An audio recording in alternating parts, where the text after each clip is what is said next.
जड़ावाला के एमपीए सरदार खान बहादुर डोगर ने कहा है कि अपोजिशन सियासत बचाने के लिए हाथ पांव मार रही है। हुकूमती रियायती पैकेज पर अमल दरामद यकीनी बनाया जाएगा। पाकिस्तान मुस्लिम लीग नून के एमपीए पीपी 100 हल्का सरदार खान बहादुर डोगर पंजाब असेंबली से हलफ उठाने के बाद अपने डेरा पर पाकिस्तान मुस्लिम लीग नून जिला फैसलाबाद के जिलाई सीनियर ने नायब सदर आफ्ताब अकबर चौधरी, प्रोफेसर मलिक हामिद मुनीर ऐवान, एडवोकेट सीनियर नायब सदर सिटी मुस्लिम लीग और सदर प्रेस क्लब जड़ावाला मलिक इरफान खलील और सीनियर कायदीन हाजी राना मोहम्मद अकबर, राना आफ्ताब अहमद खान, राना मोहम्मद जुल्फिकार, मलिक मोहसिन रजा और दीगर मुंतखब एमपीए हल्का पीपी 100 सरदार खान बहादुर डोगर को हलफ उठाने के बाद इनके डेरा पर जाकर मुबारकबाद पेश कर रहे हैं और इन्हें फूलों की माला पहनाकर गुलदस्ते पेश कर रहे हैं। मुंतखब एमपीए सरदार खान बहादुर डोगर ने आने वाले मुअज़्ज़िज़ीन इलाका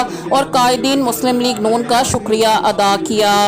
मज़ीद खबरों की अपडेट के लिए देखते रहिए हमारा YouTube channel fast 92 news Jaranwala.